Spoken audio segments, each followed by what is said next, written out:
Saudara-saudaraku sebangsa setanah air. Hah?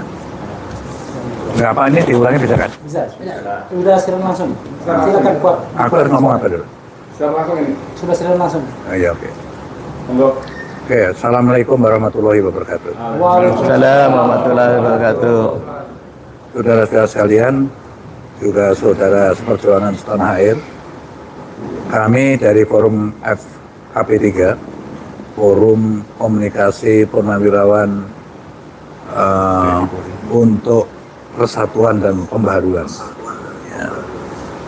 Terdiri dari ratusan orang, tetapi perwira tingginya kurang lebih hampir 200 orang. Pada hari ini kita konsolidasi di rumah kediaman saya, ya. Lebih tepat lagi di Museum Bang Yos, ya.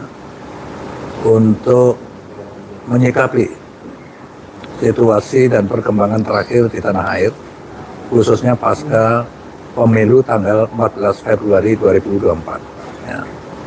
Nah, apa yang kita hasilkan pada konsolidasi ini nanti akan dibacakan oleh Jenderal Purnawirawan Fahru Rozi, mantan Menteri Agama. Saya persilakan.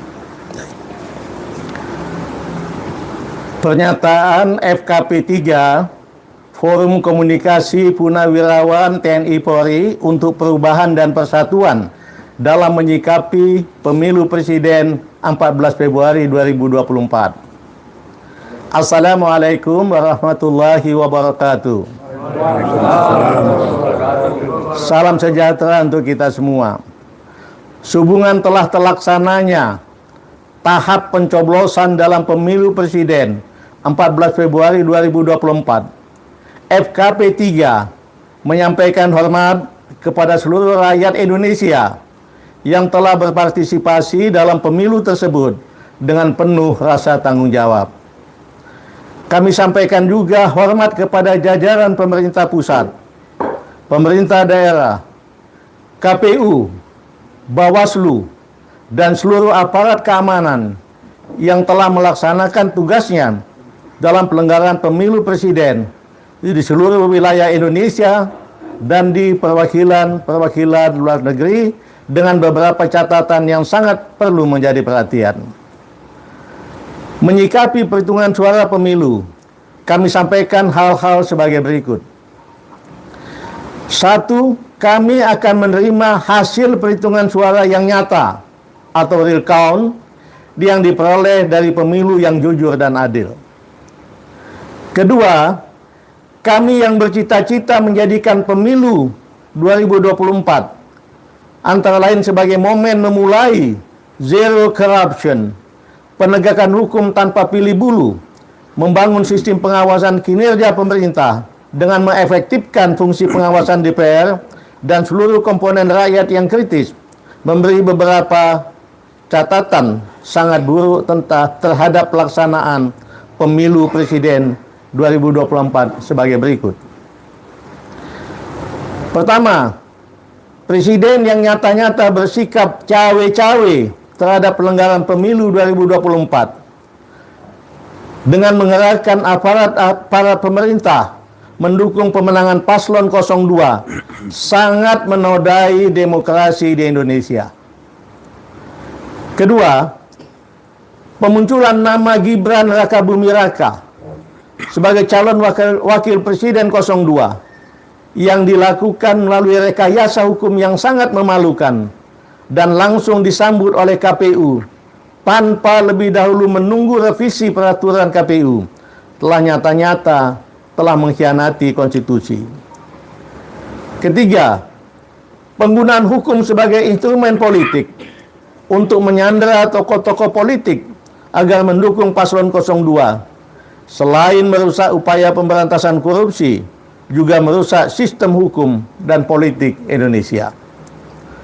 Keempat, kecurangan oleh petugas-petugas KPU dan jajarannya, serta pendukung paslon tertentu yang dilakukan secara terstruktur, masif, dan sistematis, telah sungguh-sungguh mengkhianati demokrasi dan konstitusi serta membahayakan eksistensi dan keutuhan Negara Kesatuan Republik Indonesia.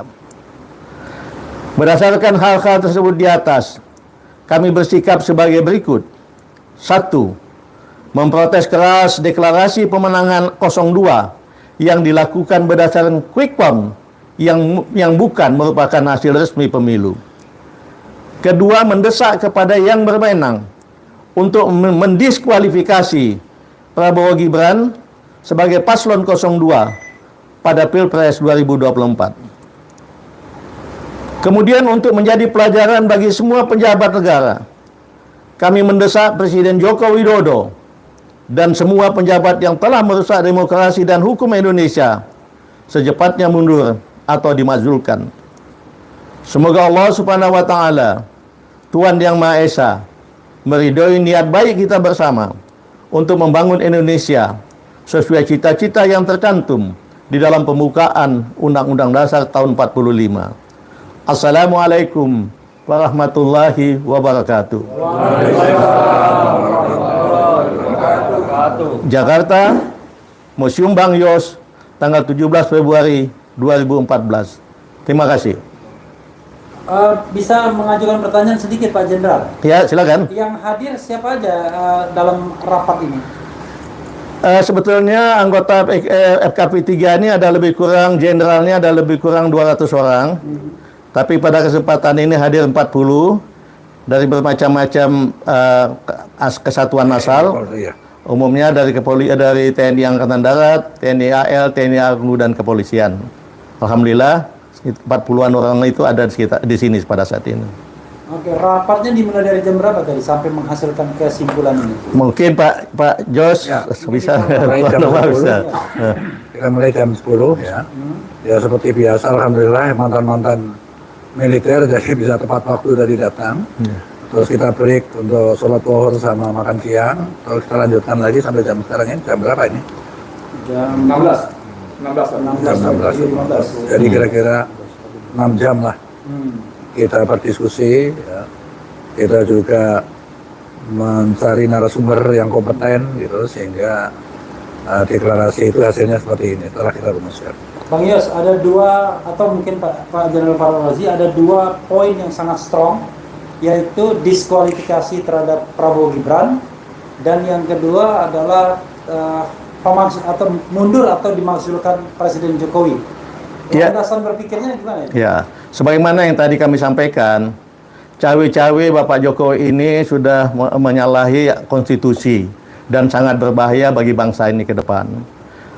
Oleh sebab itu, harus kita minta beliau mundur atau kalau tidak dimazulkan. Karena kalau tidak, ini akan menjadi suatu presiden yang sangat tidak baik buat bangsa ini ke depan. Itu yang utamanya. Ya, soal diskualifikasi. Nah, diskualifikasi paslon 02, kita lihat sengaja bahwa beliau ini selain telah di kecurangan banyak, beliau berdua ini pasangan ini sangat menikmati dari kecurangan itu dan melakukan selebrasi kemenangan berdasarkan quick count, dan itu sangat merusak pemikiran penalaran dari rakyat banyak, seolah-olah itu sebagai sebuah hal yang resmi formal, padahal itu hanya berupa quick count.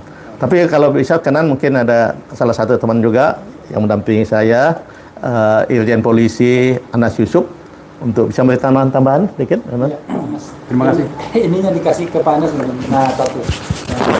Nah, dua-duanya. Satu lagi. Cukup ya? Satu lagi. Oh, satu lagi. Nah, Maaf, makasih. oke. Ya. Mungkin dari saya bahwa kita tahu tentang tadi kenapa harus didiskualifikasi. Kita tahu dari berbagai fakta dan banyak sekali juga yang memviralkan tentang kecurangan-kecurangan. Tentunya ini juga merupakan argumentasi kita untuk bisa diskualifikasi, termasuk pendaftaran pada saat Capres dan Cawapres 02 mendaftarkan, padahal waktu itu belum diputuskan tentang PKPU umur yang menjadi syarat menjadi wakil calon presiden. Mungkin salah satu itu. Saya dikit Pak